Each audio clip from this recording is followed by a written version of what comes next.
K സുധാകരനെ തഴഞ്ഞ് high command. സുധാകരന് കണ്ണൂരിൽ സീറ്റില്ല. അതേസമയം സ്വതന്ത്രനായി മത്സരിക്കാനില്ലെന്നും പാർട്ടിയിൽ തുടരുമെന്നും സുധാകരൻ വ്യക്തമാക്കി. കോൺഗ്രസിന്റെ രണ്ടാം ഘട്ട പട്ടികയിലും അനിശ്ചിതത്വം തുടരുകയാണ്. പാർട്ടിയിൽ കണ്ടിന്യൂ പ്രവർത്തിക്കും. പുതിയ കാര്യങ്ങൾ നമ്മൾ പാർട്ടിയിൽ തുടരും. പാർട്ടിയെ വെല്ലുവിളിക്കില്ല.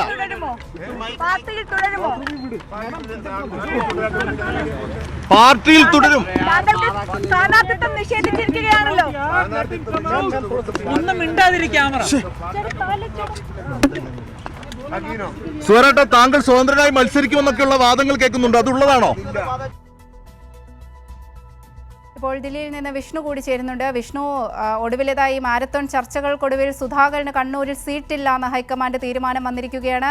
അതേസമയം അദ്ദേഹം സ്വതന്ത്രനായി മത്സരിക്കുമെന്നൊക്കെ നേരത്തെ വാർത്തകൾ വന്നിരുന്നു. എന്നാൽ അദ്ദേഹം തന്നെ ഇപ്പോൾ വ്യക്തമാക്കി സ്വതന്ത്രനായി മത്സരിക്കില്ല, പാർട്ടിയിൽ തുടരുമെന്ന് സുധാകരൻ വ്യക്തമാക്കിയിരിക്കുകയാണ്. അതോടൊപ്പം തന്നെ കോൺഗ്രസിന്റെ ആദ്യഘട്ട പട്ടിക മാത്രമേ പുറത്തു വന്നിട്ടുള്ളൂ. ഇന്നലെയൊക്കെ ചർച്ച രാത്രിയിലും നീണ്ടുപോയിരുന്നു.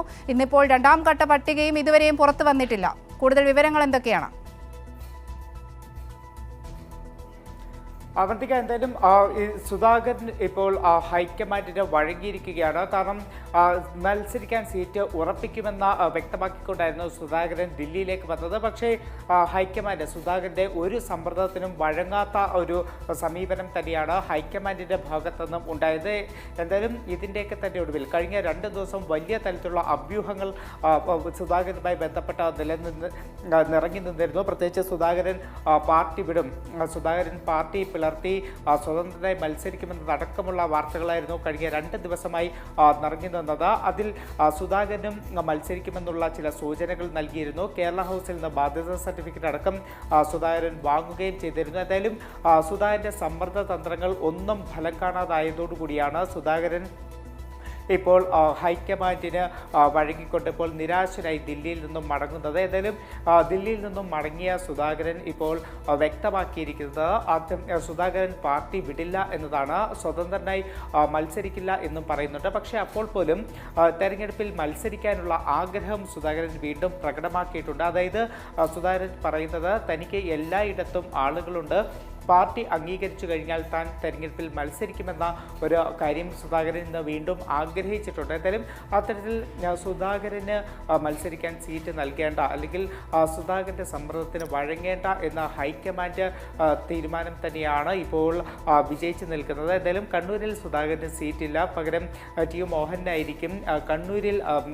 കണ്ണൂർ സീറ്റിൽ മത്സരിക്കുക എന്നതാണ് നമുക്ക് അറിയാൻ സാധിക്കുന്നത്. എന്തായാലും കോൺഗ്രസിൻ്റെ രണ്ടാം ഘട്ട പട്ടികയെ സംബന്ധിച്ച് ഇപ്പോഴും പല അനിശ്ചിതത്വങ്ങളും നിലനിൽക്കുന്നുണ്ട്. കാരണം കഴിഞ്ഞ ദിവസങ്ങളിലൊക്കെ തന്നെ മാരത്തൺ ചർച്ചകൾ നടന്നിരുന്നു. ഇന്നലെ മല്ലികാർജ്ജുന ഖാർഗെയുടെ വസതിയിൽ രാത്രി 11 മണിക്ക് ചേർന്ന യോഗം ഇന്ന് പുലർച്ചെ 2:30-ക്ക് ശേഷമാണ് അവസാനിച്ചത്. ആ യോഗത്തിലും ഏകദേശം സീറ്റുകൾ സംബന്ധിച്ച് ധാരണയായി എന്നതാണ് നേതാക്കൾ പറഞ്ഞത്. ഇന്ന് വൈകിട്ട് 6:30-ക്ക് KPCC അധ്യക്ഷൻ സണ്ണി ജോസഫും പറഞ്ഞത് പട്ടിക അംഗീകാരമായിട്ടുണ്ട്, അല്പസമയത്തിനകം തന്നെ പട്ടിക പുറത്തു വരും എന്നതാണ്. പക്ഷേ ഇന്ന് 11 മണിക്ക് പുറത്തു വരുമെന്ന് പറഞ്ഞ പട്ടികയാണ്.